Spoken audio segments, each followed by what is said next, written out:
Subscribe कीजिए the perfect classes channel को और बेल आइकन को दबाइए लेटेस्ट वीडियो सबसे पहले देखने के लिए। Hello student, the perfect classes में आप सभी का स्वागत है। शिक्षा निदेशालय राष्ट्रीय राजधानी क्षेत्र दिल्ली की वर्कशीट नंबर 53 करेंगे बच्चों। आज 4 सितंबर 2020 इसकी डेट है। क्लास 6 से 8 तक की वर्कशीट है। विद्यार्थी का नाम आप यहाँ लिख लेना, कक्षा अध्यापक का नाम आप यहाँ पर लिख लेना। तो स्टार्ट करते हैं बच्चों आज की वर्कशीट। कागज़ों को गलाकर लुगदी तैयार करना पेपरमेशी कहलाता है। दशहरे जैसे मुख्य त्योहारों के अवसर पर रावण और मेघनाथ के मुखौटे व दक्षिण भारत में कथकली नर्तक व नर्तकी के मुख भी पेपरमेशी से तैयार किए जाते हैं। उत्तर भारत में खड़ियाँ मिलाकर कटोरदान व टोकरियाँ बनाई जाती हैं। अब बच्चों ये कुछ चित्र दिखाए हुए हैं हमें। ये टोकरियाँ बनाई हुई हैं छोटी छोटी, ठीक है। ये चित्र हैं, यहाँ रंग तैयार किए जा रहे हैं टोकरियों में भरने के लिए, और ये भी पेपरमेशी से बनाया हुआ है। तो अब हमें और बताया हुआ पेपरमेशी के बारे में ज़रूरी सामग्री क्या होनी चाहिए देख लेते हैं। टब, कागज़, जाली, तार, प्लास्टर ऑफ पेरिस, चावलों की लेई, नीला थोता, चाकू, कैंची, मूसल, उखल, वह विभिन्न तरह के ब्रश पेपरमेशी के लिए ज़रूरी हैं। देखिए आप, ठीक है, ये सब चीज़ें इसमें सामग्री बताई हुई है इसकी। अब यहाँ पर दिया हुआ लुगदी कैसे तैयार करें, तो लुगदी कैसे तैयार करें बच्चों वो हम देख लेते हैं।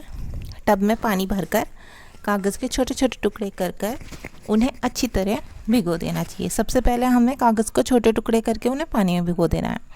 गौरतलब है कि पानी कागज़ों के ऊपर रहना चाहिए, मतलब कागज़ अच्छी तरह पानी में भीग जाने चाहिए। हफ्ते भर बाद पानी को बदल देना चाहिए। 2 हफ्तों बाद कागज़ के टुकड़े को टब से निकाल कर देखना चाहिए। यदि टूटे हुए कागज़ का रेशा छोटा निकले तो समझ लेना चाहिए कागज़ लुगदी के लिए तैयार हो गया है। उसके बाद ऊखल में गलाए हुए कागज़ की लुगदी को कूटना चाहिए। नीला थोता व गोंद मिलाकर उसे तैयार कर देना चाहिए।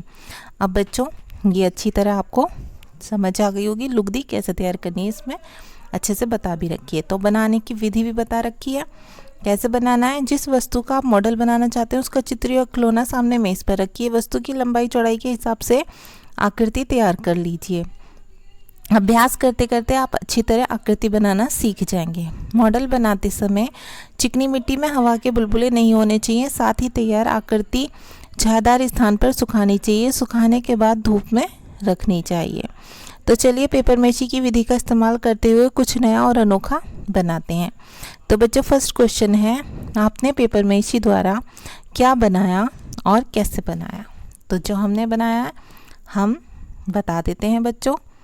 यहाँ से हम अपना आंसर लिखना स्टार्ट कर देंगे। ये मैं लिख रही हूँ अपना आंसर। आप अगर कुछ और अच्छा सा बनाना चाहते हैं तो आप अच्छा सा बना लेना। मैंने जो बनाकर दिखाया है वो आप देख सकते हैं। मैं पढ़कर बता देती हूँ, समझा देती हूँ, दिखा देती हूँ आपको। तो हम लिखेंगे उत्तर नंबर 1 यहाँ से। मैंने पेपरमेशी के द्वारा एक कटोरा बनाया। पेपरमेशी के द्वारा कटोरा बनाने की विधि इस प्रकार है। सबसे पहले मैंने कागज़ के छोटे छोटे टुकड़े किए, ठीक है बच्चों। न्यूज़पेपर भी ले सकते हैं आप, ये नोटबुक के जो आपकी नोटबुक है कोई पुरानी, उसके जो पेपर होते हैं आप उन्हें भी ले सकते हैं, ठीक है। आपने छोटे छोटे टुकड़े किए। उन टुकड़ों को एक बर्तन पानी में भिगो दिया। पानी इतना रखना है कि कागज़ अच्छी तरह उसमें भीग जाए, पानी उन कागज़ों के ऊपर तक आ जाए। उसके बाद हमें क्या करना है, 24 घंटे पानी में भिगो कर रखने के बाद मैंने उन कागज़ों को पानी से निकाल लिया।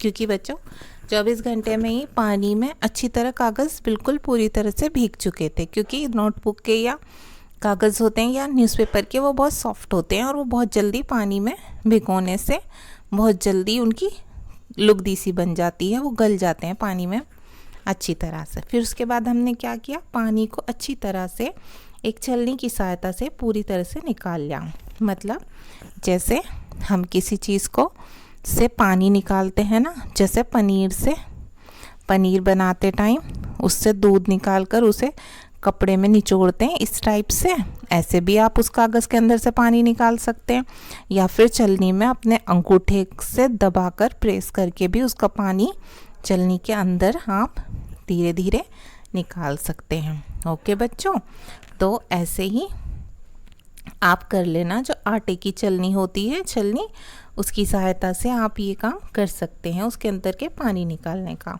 फिर क्या होगा कि उस पानी का गाढ़ा पेस्ट तैयार हो जाएगा।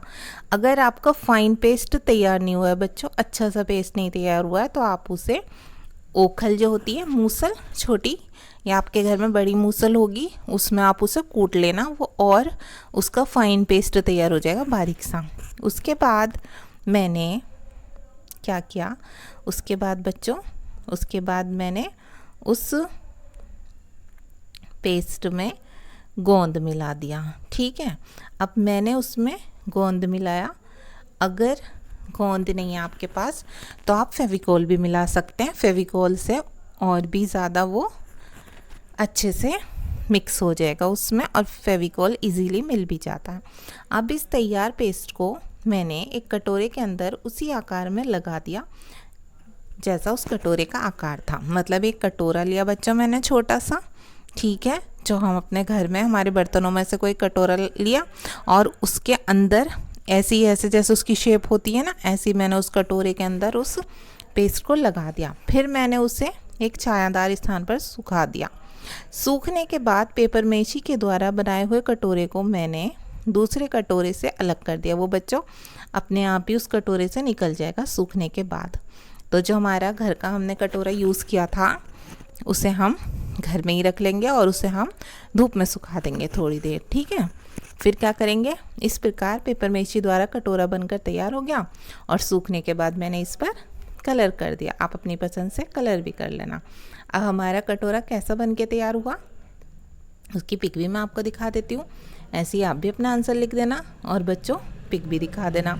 ये देखिए, ये हमारा कटोरा बच्चों बन के तैयार हो गया। ठीक है, इस टाइप से, क्योंकि कटोरे के अंदर शेप से ही हमने बना दिया था, और जब ये सूख गया तो हमने इस पर कलर कर दिया। पहले मैंने इस पर वाइट कलर कर दिया, फिर मैंने थोड़ा सा इसके अंदर दूसरा कलर भी दे दिया, थोड़ा टच दे दिया अंदर कलर का। ठीक है बच्चों, तो ये हमारा कटोरा अभी बिल्कुल पूरी तरह से सूखा नहीं है, लेकिन ये बनकर तैयार हो गया। तो आपको मैंने दिखा दिया कैसे कटोरा बनाया। मैंने कटोरा बनाने की, पेपर मेशी के द्वारा कटोरा बनाने की विधि भी बच्चों आपको दिखा दी। अब हम अपना सेकंड क्वेश्चन देख लेते हैं। सेकंड क्वेश्चन देखते हैं बच्चों, क्या ये पर्यावरण के अनुकूल है? कैसे? तो हम इसका आंसर लिख देंगे। इसका आंसर हम लिख देंगे, इसका आंसर हम यहाँ से लिख देंगे। हाँ, ये पर्यावरण के लिए अनुकूल है। उत्तर नंबर 2 में लिखेंगे हम, ये पर्यावरण के लिए अनुकूल है क्योंकि इससे पर्यावरण को कोई नुकसान नहीं पहुंचता, और ना ही मानव जीवन को इससे किसी प्रकार का कोई खतरा है। मतलब हमारे जीवन के लिए भी इससे कोई खतरा नहीं है बच्चों। क्यों नहीं है इससे कोई खतरा? क्योंकि इसमें कोई भी हमने गलत चीज़ का यूज़ ही नहीं किया। जो जैव निम्नीकरणीय चीज़ें होती हैं हमने उसका ही, न्यूज़पेपर का या पानी का या अपने नेचुरल कलर का ही यूज़ किया है।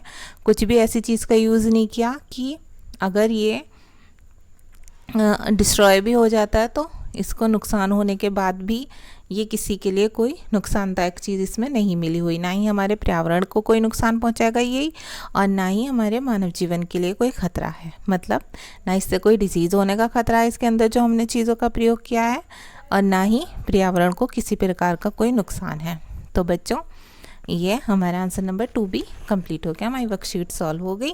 आप भी ऐसे ही कुछ बनाने की कोशिश करना अपने घर पे, और आप उसकी विधि भी लिख सकते हैं, बता सकते हैं, और आप ऐसा भी कुछ बनाकर देख सकते हैं अगर आप बनाना चाहें तो हमारी वर्कशीट सॉल्व हो गई बच्चों। मिलते हैं नेक्स्ट वीडियो में नेक्स्ट वर्कशीट के साथ। अगर आपको मेरी वीडियो अच्छी लगी है तो प्लीज़ मेरी वीडियो को लाइक कीजिए, शेयर कीजिए, और हमारे चैनल को सब्सक्राइब ज़रूर कीजिए। Okay, thanks for watching.